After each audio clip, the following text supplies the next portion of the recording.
Perfect. So we just wanted to start off with, while watching your TED talk, you made a really profound statement which said, if we take care of the soil, soil will take care of us. Um, could you elaborate a little more on what you mean by this, just in simple terms, like something like any one of us, the common man, could understand? I'll do my best. Soil is a living material. Multiple people have told others, including this group, of the number of organisms, the massive living creatures that exist in that level of soil. As a living creature or a living entity, the soil can be damaged. And damaging the soil is much more important than just damaging that individual entity, the soil itself. That soil is what we rely on for food production, for water filtration. The soil is actually the largest filtration system in the world, water filtration system. So continued degradation of that soil not only degrades that soil itself as it sits in place, processes like soil erosion move soil material, and the soil material is incredibly important when it's in its current spot, but once it's eroded and gets into waterways, plugs filtration systems for drinking water, the nutrients and pesticides that are on the soil, it creates really important off-site problems. So when we say if we take care of the soil, that means that we treat that soil in a way that the living entities can survive and thrive.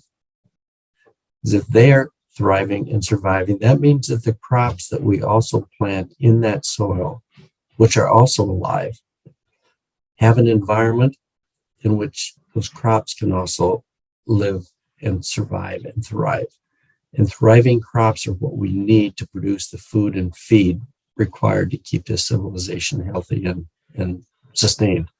Now, I wanted to ask you, is there a connection between soil health and some of the other global problems also that we're seeing, like climate change? And could you talk to us about what other global issues is soil kind of very centric to? Soil has a lot of indirect impacts for various components across the globe. Let's talk about fuel. We're talking just about food, but in the EU, in Europe, in the US, soils have been used to produce products that aren't used for food, but used for fuel. We'll go back to the price of materials of products that the soils produce. And it's dominantly food, feed, fiber. If those prices increase, we tend to farm harder, as I previously mentioned. What does farm harder mean? It means that we may till more.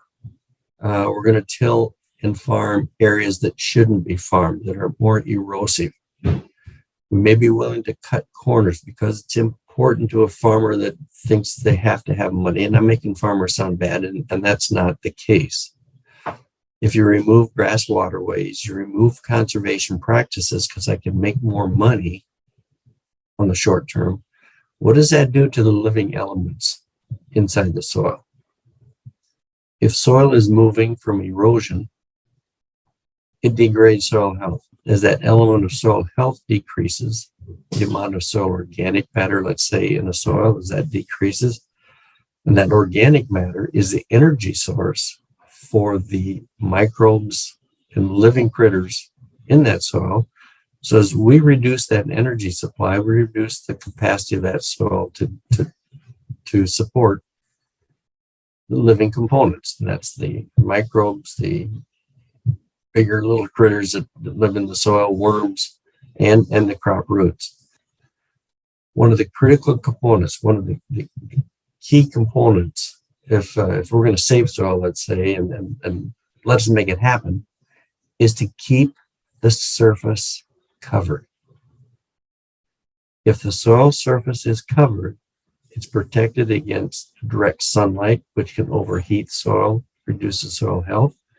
It reduces the energy from falling rainstorms that erode soil.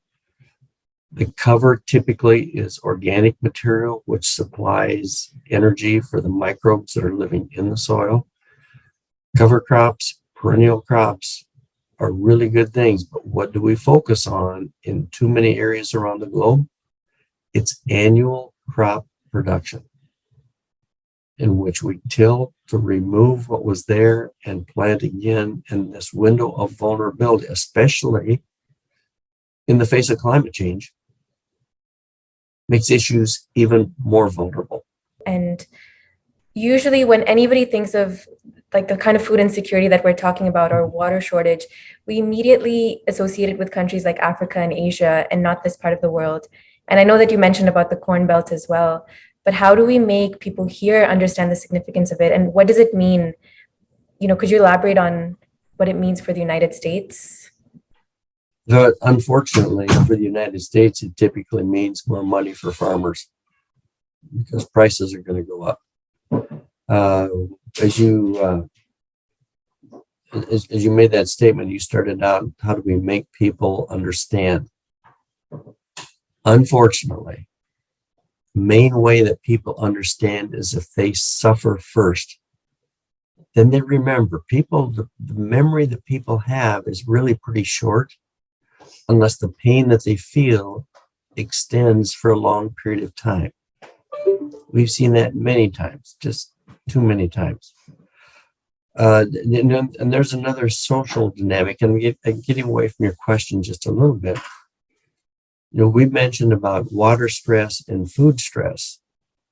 The next question becomes, how do we respond socially to those stresses? And how will those social reactions impact civilization and impact cultures? We saw in 2012, exports were ceased in certain countries. I think Russia, for a time period, a relatively short time period, but they stopped exporting wheat because they were trying to secure their own food security. As I mentioned, I think India stopped exporting onions. And then there were others. I mean, people get very protective when they fear. And food insecurity is really a fear driver. So, now back to your question, how do we communicate this? How do we, I don't know.